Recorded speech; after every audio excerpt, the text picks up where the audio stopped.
So it's recording now and live on Facebook.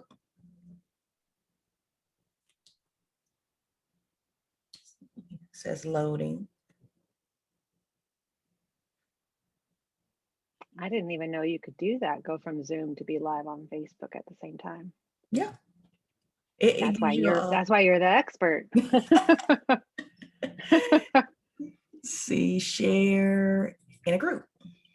And the group is coaches host engaging and profitable virtual summits. Next. You should see a sign that says live on Facebook after it finishes. It says Zoom to Facebook preparing live stream. Do you see the live preparing? No. Okay. Okay. Now it says go live. Okay, cool. So we should be live. Yeah, I see it now. Live on Facebook. Hooray.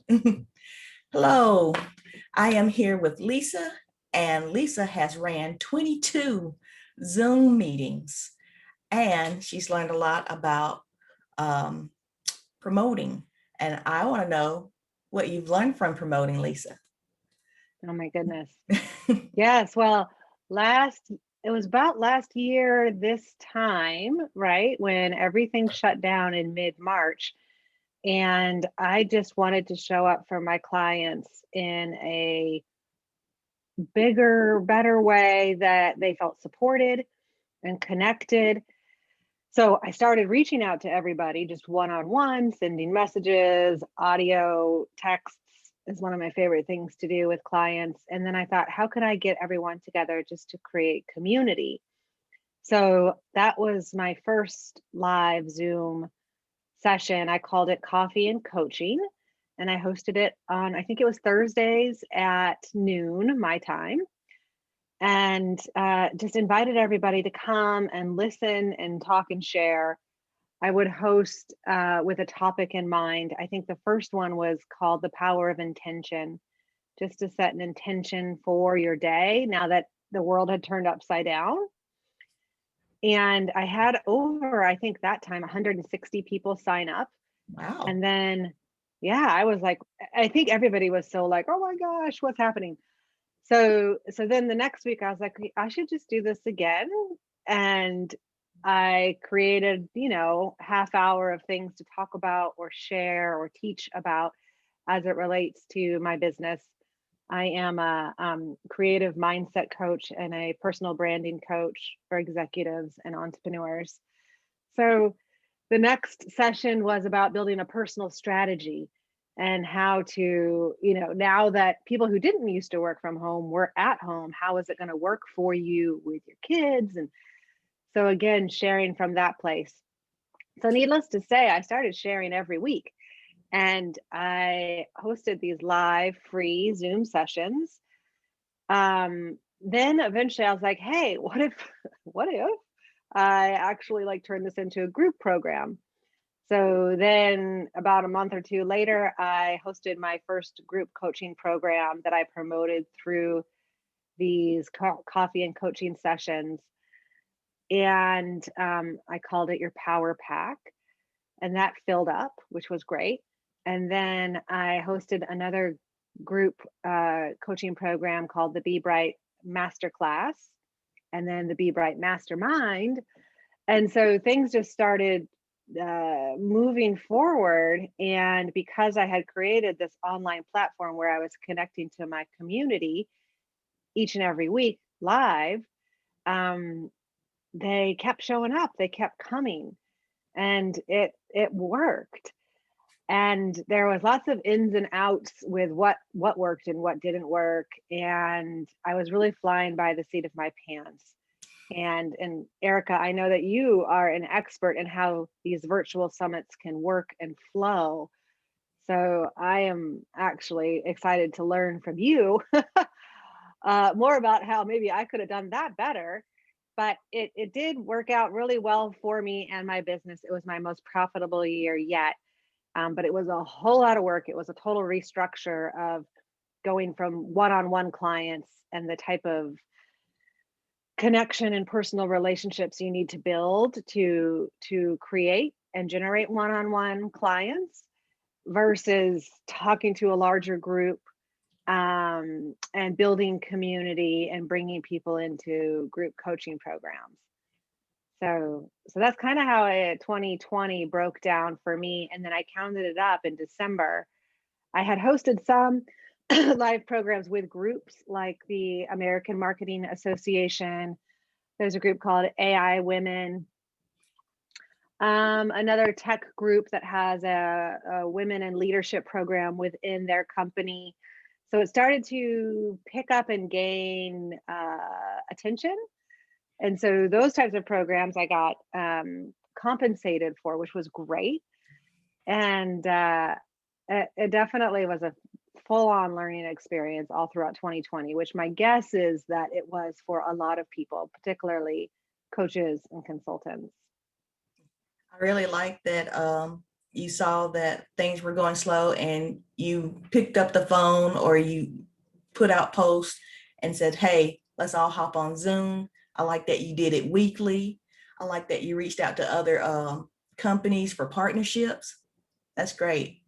Like, how did you know to do that? Is that part of your background, or is that something you've always done, or that all this came about in 2020? Yeah, that's a great question. I have a background in branding and graphic design. Before I became a coach, I had my own brand strategy studio. So doing the marketing, the design, the visuals comes pretty easy for me. Same for you, right? Like we're lucky that we can just like whip it out and create something that's beautiful and engaging and pull people in. So that part came easy, and I was able to really create things on the fly very quickly. And then in terms of reaching out to people, I think that particularly like in the one-on-one coaching world, it's about personal relationships.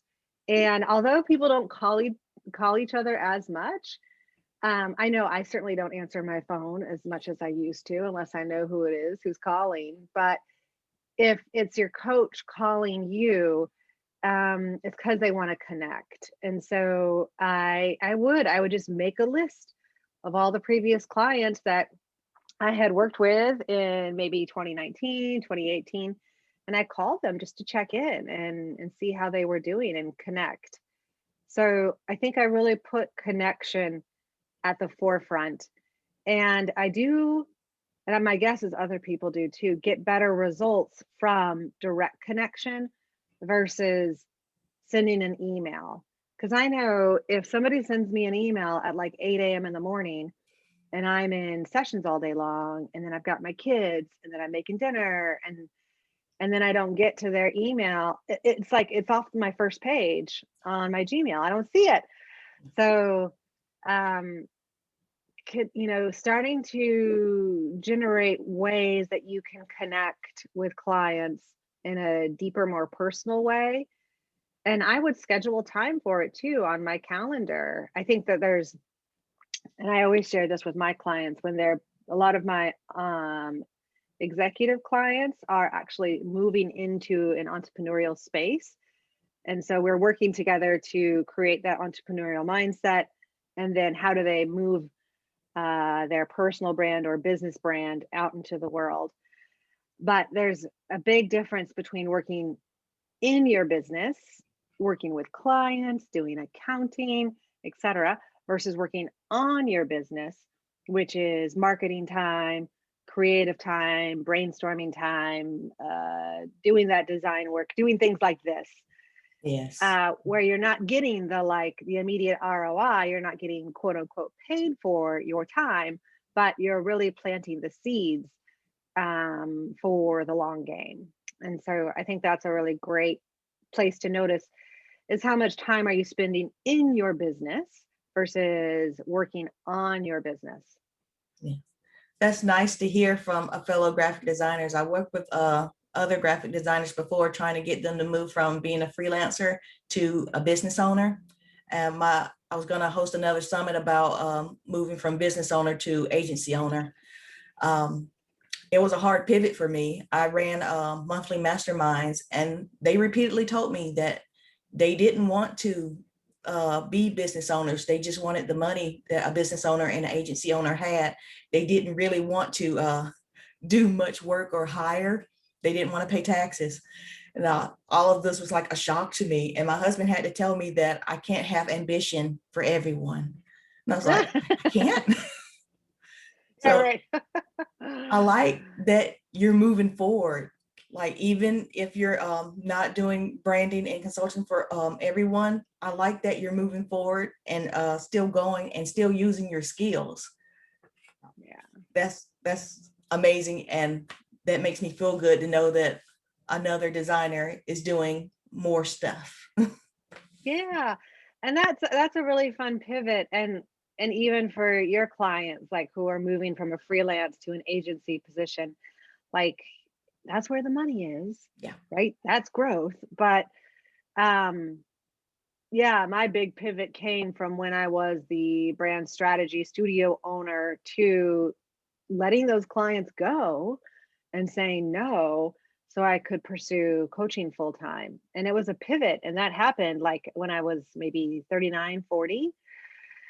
So it's possible to totally shift your career and also know that like I didn't give up the graphic design skills, the branding, the marketing. I brought it along with me. So similarly, I actually have a client who is an executive director at an art school in the Midwest, and she is now becoming a creative leadership coach. And I was sharing with her, I'm like, you're not a new coach. This is just an additional skill you're adding to your repertoire. You have decades of experience being an executive director with a board, with all of these art schools, students, committees, artists themselves. You bring all that knowledge and know-how to your coaching, which makes her very unique, right? I don't have Yes. any background working as an executive director on boards. Similarly, you with your virtual summit and how you create these for your clients, you bring all the background of being a graphic designer, and all the other skills and expertise that you bring with you to the table, which is what makes, I think, a lot of these entrepreneurial businesses so fun because it's always a blend of the founder's previous skills. Yeah. One of the things I like to tell my clients is that your banner matters. And if you're hosting a summit, all of your banners on all of your social media platforms should be inviting people, or at the very least, letting them know that you're hosting an event. Yeah, I know. That was something that I kept getting caught up on because there's so many platforms. And and I'd update my link tree on Instagram. I'd put the link there. And here, I got some questions for you. Because I was doing new sessions every week. So I would create a new lead page to capture email addresses. So then that would connect to my active campaign email host to send them the Zoom link and all the details and the follow-up, reminder. And then I would update my link tree on Instagram with a link every week, a new one.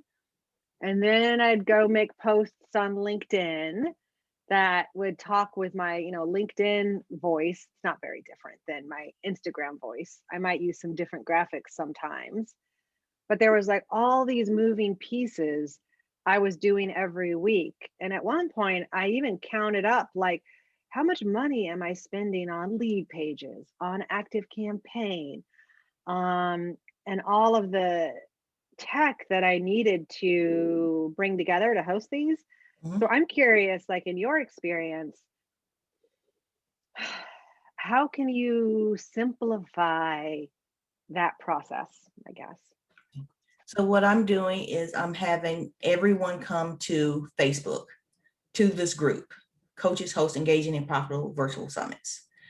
And when you sign up, I have this program called Group Collector. It's also an AppSumo. It's in the marketplace, and I think it's about $69. So when you sign up, it will take you, well, it'll take your information when you answer those 3 questions. It will put your name and email and your answer to how do you feel about virtual summits. And I will have this Google Doc, and it'll tell me all of those answers. So you sign up for this group, you're automatically in my email, and I can send out messages inviting you to more of my events. Okay. And that, what is marketplace? Do you mean like the app store? AppSumo, appsumo.com. You can type in the search bar group collector. I like group collector because it's unlimited. There's also a group collector pro. It has its own autoresponder, but I like my autoresponder, so it lets me transfer with the CSV, and I don't mind that. So. Okay. AppSumo and AppSumo. Okay. AppSumo.com. Okay. So be careful because it's addictive. Only take what you need. Yeah, if you're you'd be not like, using it in I need 60 this days, app. refund it. Okay.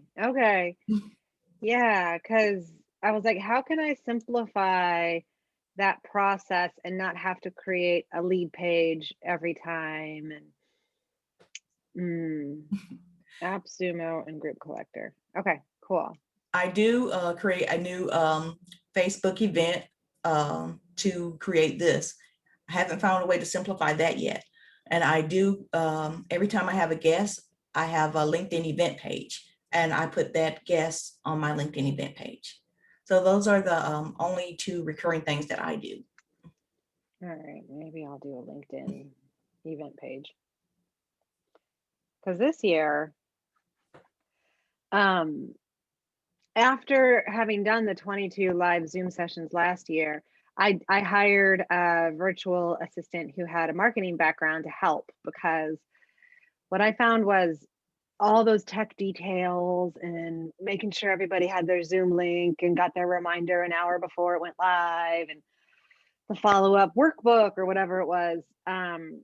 She got a real handle on how that flow worked, which was great. And then she and I would also go and tackle personally inviting people. So, for example, after I hosted an event with the AMA, the American Marketing Association, I would follow up with those folks on LinkedIn to be like, what was your one big takeaway? Or some type of question to kind of prompt a conversation. And then when the next week would come around and we would be talking about intuitive social media, for example, I would go back into my LinkedIn messages and search for people who I had talked to about the AMA. And then I would personally message them, oh, I'm talking about intuitive social media this week. Please come if you can.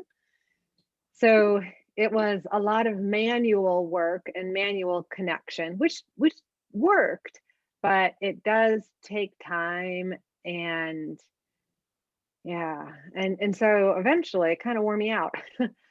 And I did gain and create a lot of one-on-one clients, and a fabulous mastermind full of these great women who are so divine in what they're doing and creating. So I'm really blessed that it worked out. But then now in 2021, I am considering, well, how can I do this in a way that's more sustainable for me? I'm not wearing myself out every week. So I'm looking at Clubhouse and hosting events there, or rooms, I guess they call them, or a podcast, or maybe live LinkedIn moments. I'm curious, I know you love it here on Facebook, but what do you see as like upcoming trends or places for people to be hosting large group gatherings in 2021? So I just read this morning, and I can't remember Stack Marketer. Are you a reader? So this morning they sent an email saying that LinkedIn is having a copy of Clubhouse. I'm not sure if you know, but you can leave voice messages in LinkedIn. So that's going to Oh be yeah. your profile is going to be attached to your rooms. So if you enter a room, everybody's going to see your profile or something like that. But I thought that was going to be like the next big thing. That's something that I'm interested in also. So LinkedIn is making their own Clubhouse, or they're actually Yes. so they're not partnering with Clubhouse. They're making their own space on their platform for just audio. Now, I'm not sure if you're froze or if I'm froze, and if I'm froze, it will restart. But I am not sure, and I want to press the refresh button, but I'm not sure if that's going to mess it up on Facebook or not. I could check my phone to see if. Oh, there you are. Hello. Either I'm back or you're back. It's one of us. I think you're back. Yeah, I stayed here. Right. So, yeah.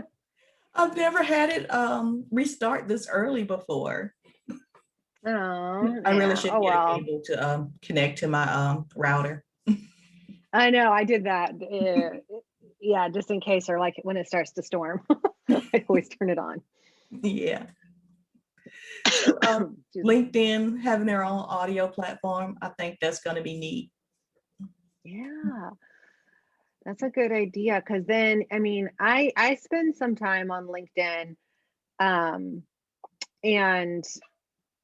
when Clubhouse became a thing, I was like, well, maybe I should spend time on Clubhouse. But then, it's like, yeah, sometimes doing all this marketing, it does get exhausting because you're really building for the long game. You're not building for like a direct sale. I honestly, like, on Friday last week, I had a woman reach out to me on LinkedIn who I had given a proposal to in late 2019. So over a year, like a year and a half ago. And she's like, I'm ready to move forward now. It's like, wow, right? That's a long game. Yes. Yeah. Well, I'm curious. Can I keep asking you questions? Go ahead. I'm curious, like with these virtual summits, what type of feedback are you getting in terms of like in essence like returns in whether it's clients or visibility or community? How is it turning out for folks that you're working with? The last person I worked with told me it went really well. They had a lot new. Their promotion I set up for them was a LinkedIn event. They built their more connections. They got more people into their programs, and they found a way to retarget other events for their events. So they told me it went really well. They wrote me a really nice review. So yeah, I'm thinking it's going good. Now I just need more clients because that was at the beginning of March. Yeah, this first quarter of 2021, I've noticed has been a little different than 2020 because I think people, at least in my world, I see people kind of like being like, well, what's going to happen now? And what should I wait or should I move forward? And it's kind of this like in between. Keep moving forward. Keep moving forward. Yeah, Yes. because you're only holding yourself back if you're just like paused and waiting for something to happen. Yeah. That's good feedback there. Yeah, for sure. Do you notice that people are in the virtual summit world? Tell me about like hosting a virtual summit, like with just one presenter or multiple presenters. What are you seeing more of and what's working best? So this year is I've had a mix of people doing it on their own and like presenting or teaching. And I've had an actual summit where there's 10 or more speakers. So That's a lot. Yeah. yeah, they both did well. So the person who did the teaching, she did it on her own, and the person who did the 10 speakers, he did it pre-recorded. So they both did pretty well. Yeah, and when you do it with the 10 speakers pre-recorded, is that something that then you organize and you help the clients gather all those videos and then produce it? Well, he did his own interviews, and I helped with the promotion, and I told him about all of his banners, things like that. So it's like on LinkedIn. It's your banner, it's your speaker box. Your speaker box should say, hey, I'm Lisa, I would like to invite you to whatever your event is. And your feature page, your first feature should be an invitation to your event. And then, yeah, you go to your LinkedIn events, you have your banner for that, you have your logo or your picture, and you write a description about your event, and you post every other day. And the days you're not posting, you're writing to the people who signed up for your event. There's also a text box. You should invite people to talk to you about that event also. And besides that, you go to the search bar, you put in your niche, like we work with coaches and consultants. You type that in the search bar, you hit the event button, and you look for events that's similar to yours. And then you reach out to the attendees of that event. And you don't invite them, you just say, hey, I saw that we had this event in common. So I thought it'd be nice for us to connect. They'll go to your page, they'll see your banner, they'll hear your speaker, they see your feature. Yeah, so then you're kind of reminding them that like, oh, hey, I'm also talking on this topic. Yeah. Yeah. What is your speaker box? Is that something located on your Facebook page? It's in LinkedIn, LinkedIn. and you can only access it with your phone. So if you want to change it, you have to use your phone, but you can hear it on a desktop. Hear it, meaning that's the audio part? Yeah. So it's supposed to tell people how to pronounce your name, but I just say my first name and then invite them to an event. Oh, I saw that the other day and I was like, I thought most people can pronounce Lisa, like that's not a problem. I was like, why would I need that? But so you use it to be like, oh, Erica Bates, and I am hosting this event about blah, blah, blah, blah, blah, blah. Yeah, it's really quick though, so you can't leave a long message. Oh, and I left out the first part about your about page. Before you get into what you're saying, it should be a link to your event. And then your event is an event page on LinkedIn that you were saying you keep that event page consistent because you're always just inviting people to this live Facebook on Thursdays. Yeah. So my Talk Virtual page is set up for a year. So I can't change it or else I'll lose all of the people who say they're interested in Talk Virtual. But you can change it. And now they've added it. So, and like, yay for this, you can download your attendees list. And that has their emails on it? Yes. So I wrote LinkedIn at least 3 times asking them, can I please have the names and emails addresses and not make me go through everyone's profile so I can have this. I said, if they're interested in my event, shouldn't I keep them updated on my event? So yeah, only took 3 times. So yeah, that's good. I'm still working on a preference form to bring back gluten-free goldfish for my daughter who's allergic to wheat. I would eat gluten-free goldfish. Yeah, for sure. She will eat any kind of goldfish, but she's allergic to all the others. Oh man. How old's your daughter? She is 12.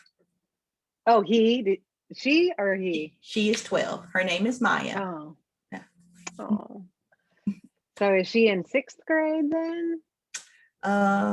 Yes. No, sorry, Mm. she's in 7th because she's going to be 13 in July. Oh, my babies are born in July too. Summer babies. Yeah. My son is 11, so he's in 5th grade, which is why I thought your daughter might have been in 6th grade. So how do you do your Oh. promotions? How do you get that? What most did you learn about promotions? Yeah, that it's a lot of outreach. And like for coaches too, I think that we have to really be aware of who we're being and the energy that we bring to any conversation, right? We have to like walk the walk, talk the talk. And if you are being a creative mindset leader, being a branding coach leader, then I need to have my energy straight and my, intuition intact and be elevated. So I spent a lot of time getting into the right mindset and doing the work to do that first, and then picking up the phone or making those one-on-one connections. Because when you're in alignment with who you are, then it makes time just go that much faster and smoother. And so that's a real catch, I think, to notice. Like before you start doing the promotions, which is really the outer work, you should, in my mind, focus on the inner work and who you're being about it. So you can actually enjoy the process and show up as the leader that you are desiring to be. So I spent a lot of time doing that inner work first. Then the outer work and the promotions. I know I'm a professional graphic designer and I used to use all the Adobe programs a whole lot, but I tell you what, using Canva is really easy. So I just started using Canva, and their base templates are great, especially if you're not a designer. But adding your I call it your gimmick. Like every brand has one gimmick and you get a gimmick limit, and that is one. And so my gimmick is bright because my company is called Be Bright Lisa. My branding studio is called Step Brightly. So bright, everything's bright. But if I'm both bright and have squiggles and wiggles and something confetti, then all of a sudden I become like a children's store or a zoo and I've passed my gimmick limit. So you get one gimmick and just simplify, 2 colors, 3 colors, that's it. 2 fonts, that's it. And you can work with a professional to do that, or just find a style guide on Pinterest, for example, and just put what you like there in terms of visuals. And then my suggestion is remove 50% of it, and then you're set. So less is more for sure, and only have one gimmick. So then, because I have that branding background, I was able to do all of those pieces in advance. And then the promotions would come through with my LinkedIn. I try to post at least, 2 to 3 times a week. And then Instagram, I was doing a lot of lives, not live, but stories, videos of me. And then when reels started happening, I would also do reels. So I got really versed at doing, face to camera videos pretty fast. And I've been practicing doing videos since like 20, I don't know, let's say 12 maybe. Because as a business owner, especially in professional services, people are actually buying you and your personality and who you are. So the more you show up, the more they can connect with you. And my videos used to be horrible and terrible, like you do them like 5 times and you still can't get it right. But it's practice, practice, practice. so I just kept practicing and practicing. And now I can like shoot a video. It's not professional by any stretch of the imagination, but I can do it twice and be like, cool, this is fine. Right. And I'm going to move forward. Yesterday on Instagram, I saw a woman who I follow, and she's like way super vulnerable, way out there, way vulnerable in what she shares. And she was saying to show up on Instagram stories live and do not edit, do not re-record, just keep going. And that's the practice, is just to keep going and sharing and showing up. So I thought that was kind of cool. I haven't gotten quite there yet. I'll still do like 2 recordings to see which one sounds better. And then I did a lot of email marketing. With Instagram that much, so I'm missing out. Yeah, it's fun. It's a time suck for sure. But even like showing up on Facebook Live, you got to do it live, and you just do it once. And yeah, you got to show up with that high energy.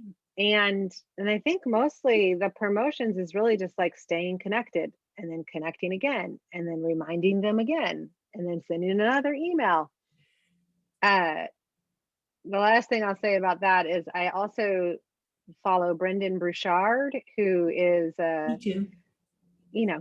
Big coach to the stars, but he also runs a business influencing program. And I was listening to one of his, I think, business influencer summits or something like that, where he said, when somebody gets onto your email list, they've joined for a reason. This is when they're like hot and ready to go. And his recommendation was to send them an email a day for 10 days. And I was like, oh, Brendan, no, I don't know. You're like really bothering somebody if you're doing that. That's a lot of emails and they'll probably just unfollow. So immediately I just like got all up in my head. But what I recognize though is like whatever Brendan is doing, he's doing it right, because look at where he is and look at what he's doing. And so maybe I should send out 10 emails in 10 days. And if they unfollow, cool. Or maybe they just think I really care about them and have stuff to share. So I haven't done it Good yet. idea. It's an idea to try. You got me thinking.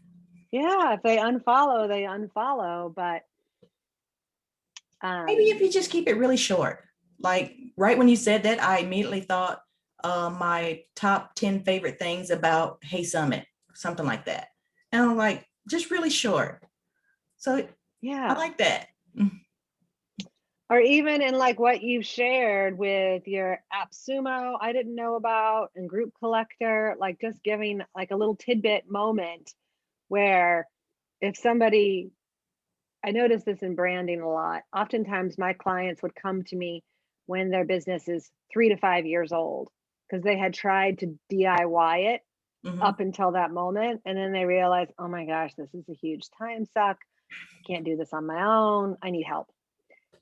And my guess is, I'd love to hear from you. Like, at what point do your clients come to you when they need help? Yeah, that's my first question. When they're very busy, I like that. When they're busy, they know how much this stuff costs and they're not worried about it. They just want it done and they want it done right. I like that they can let go and trust me with it. Like, I appreciate that part too. Yeah. Oh, yeah. And then how you've explained kind of like how to get things up and running on LinkedIn.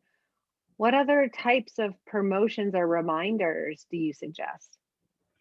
So another program I like is Book Like a Boss. That's how I book my speakers, and some events I use it for that too. So with Book Like a Boss, you get the SMS reminders via text. If they sign up for it, they get the emails also. So I like those reminders. With Hey Summit, it'll send about 20 emails. You can turn them off and on if you want, but it's all automated. You set it up beforehand. Oh. So then that's how it will send people reminders that, oh, this is happening in an hour. Yeah. Oh, we're going live now. Yeah. So I like to That's set super mine up smart. 30 minutes before and 10 minutes before. So you get 2 emails in a day for about each speaker, or you can set up for each speaker or for each day it runs in Hey Summit. So I like that. Hmm. Hey Summit has a lot of automations. Well, and that's smart too, because like last year when I ran all these presentations, they were all new and different. So it was new content every time. And it sounds like I was doing double work. I was renaming the talk or the topic. I was creating a new lead page and then creating a new automation sequence. Most of it was copy and paste, but still, what you're doing sounds so much smarter because you're a professional. But it's like you got one event, and right, that's kind of like the benefit of having a podcast, for example. It's one event that happens on Thursdays. And then you've got your Hey Summit emails that's going to remind people to come at these times.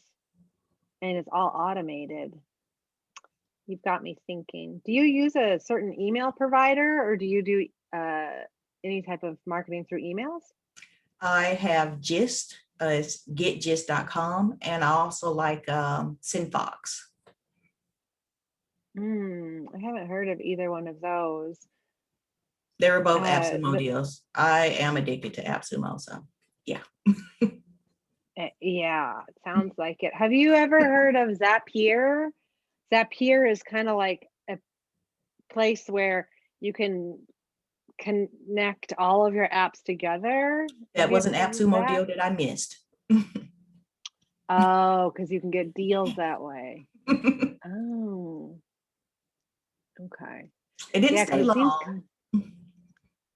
because you could. So you're saying so through Zap or through Hey AppSumo, it will give you a deal to buy some type of app and promote that app. Oh. Yeah, AppSumo is lifetime deals. And that one was like maybe some years ago. Zapier was. I find it hard to use. I kind of prefer APIs over Zapier's or webhooks. Hmm. I You like know that you can all the just apps. copy paste the link and then just put it in the API box. And then it will push it out to all your places. Yeah. API. All right, I'm gonna have to look If that up that's what you too. want it to do. APIs are set up like a static thing. It doesn't move. It just does that one thing. So Right. Okay. Because I'm looking at a new email program. I have been on Active Campaign. I've also been on what was the other one I was using? Something else. And it's like it gets pricey. It's like $50 a month. yeah. And it's not really intuitive. So I'm looking to move to a new place. And the digital marketing agency I'm working with suggested Flowdesk. Have you ever heard of that email provider? I haven't. It's beautiful. Like it's got really beautiful templates, and you can do workflows in it as well. And it's definitely a lot more affordable than Active Campaign. And Active Campaign had a CRM, which I had intended to use, but I never really got that far advanced. So if you go to Hmm. AppSumo and you go to the search bar and you type in email, it should give you a list. There's a couple of new ones out there now. I can't tell you which one's good, but Synfox is made by AppSumo. It's very basic, but it'll get things done. Okay. Well, and I know since you're a graphic designer, you also want it to look beautiful. So Yes. my guess is that that will also look beautiful. Cool. Yeah. But sometimes you got to work with what you have. And my favorite design teacher told me that it is not the program, it's the designer. So, That's true. That's sage advice. Yes. I like what was it? Canva, but sometimes I really miss layers like this talk and talk virtual. Every time I have to recreate it, I really miss the layers, or I just haven't looked good enough to find where the layers are in Canva. Oh. Yeah. Yeah. Yeah. It does like definitely have a flat look to it in Canva sometimes, which is a little limiting, but I like it. I mean, I made this in Canva. I just I don't want to recreate it when I need to move it to another place.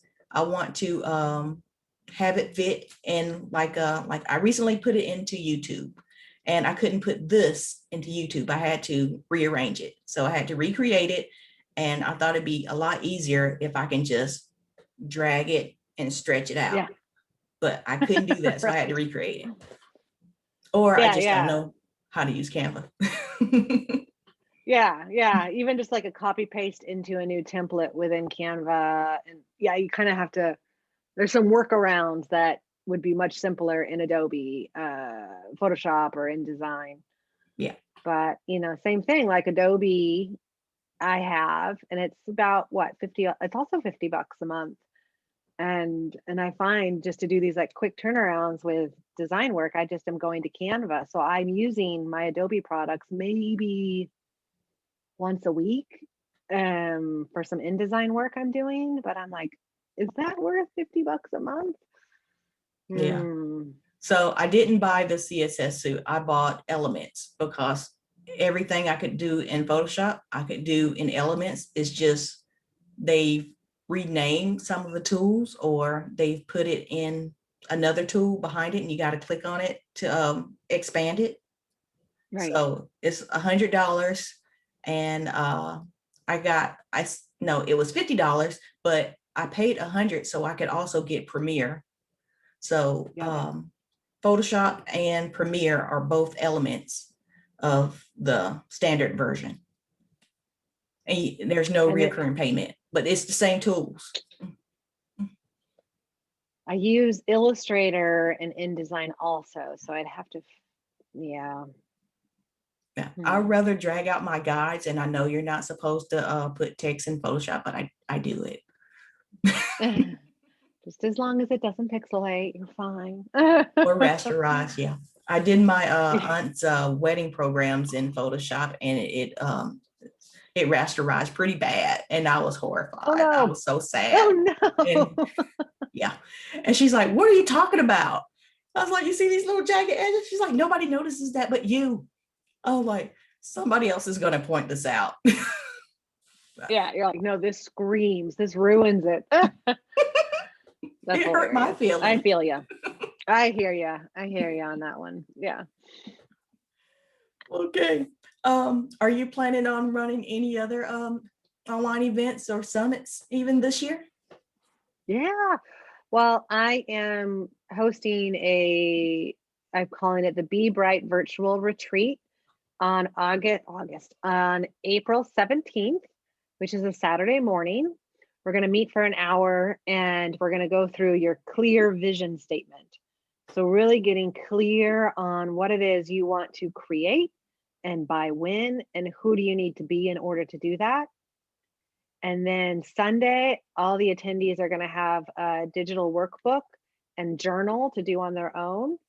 And then on Monday evening, we're all going to reconvene again, and I'm going to share with them a 12-week plan on how they can actually schedule and create this clear vision. Because I think that's what happens sometimes is people have these really big ideas, and then they're just like, what do I do now? The idea is too big. I don't have time. And then it gets flipped to the back burner. But that's not my intention. So yeah, so that virtual retreat is April 17th. So just in a couple weeks here. And it's $97, which is the cost of an introductory coaching session with me. And that you also bonus get a 30-minute private one-on-one session with me as well. So that's the next upcoming thing that I'm hosting. And my intention is to host more of these sort of longer length virtual retreats Yeah. throughout 2021, because I think they have a bigger impact to like really go deeper. Yeah, so that's upcoming, and I'll be happy to share with you the link for that if you want to Yeah. include it in your notes. It sounds great. Me being nosy now, will it come with a swag box? Because I see a lot of people coming out with swag boxes. So will there be a swag box, or That maybe is another time? smart. No, that's a good idea, and I hadn't even thought of that. As soon as you said Uh, workbook, it made me think there's going to be a swag box. I know. Well, for the $97 ticket item, that's a good idea. I do send my one-on-one clients things throughout the times that we work together, but I've never done. Hmm, you got me thinking now. That's a neat idea. Or even just What like if a it was virtual swag box, right? okay? Yeah, yeah, I see that now. Could be. When you said keep going, I'm thinking workbook, notebook, cork board for a vision board, stuff like that. What if it was like $97 to enter and like 197 for a recording of it and the swag box, or Yeah, 297 for all the recording and the swag box? I love That that way, because that way what? Sorry, go ahead. that way, the first entry level could pay for the swag box. Yeah. I'm throwing out stuff And here. then, well, and that continues the experience because, doing like you like going deeper and you get this experience over a weekend. But then if we're actually continuing it for 12 weeks, my thought was also I was going to do a group coaching program that actually helped take people through those 12 weeks together. Um, but I love getting things in the mail. I love getting like tangible moments. One of the people I was working with, actually, I have it right here, just sent me this aura deck. It's like a tarot card deck set. Cool. Um, yeah. So there's lots of like little cool items to, you got me thinking now too. Hooray. Yeah. Yeah. Well, I guess we should wrap up. It's almost coming up on an hour. So you're going to place a link in our, I guess, our live here, and let us know the date and time and a sign up link. Yep. Hooray. Where can we find you besides that link? Are you, you said Instagram, or is it Facebook? Yeah, I'm not on Facebook often, but I am on Instagram at Be Bright Lisa, BE Bright Lisa. And you can find me on LinkedIn. Just search for Lisa Guillot, and you spell Guillot Guillot, or bebrightlisa.com, and you can learn more about me. And yeah, feel free to reach out and connect. I'd be happy to. All right. Well, thank you for your time, Lisa. This has been fun. Yeah, thanks so much. I've enjoyed chatting with you. All right.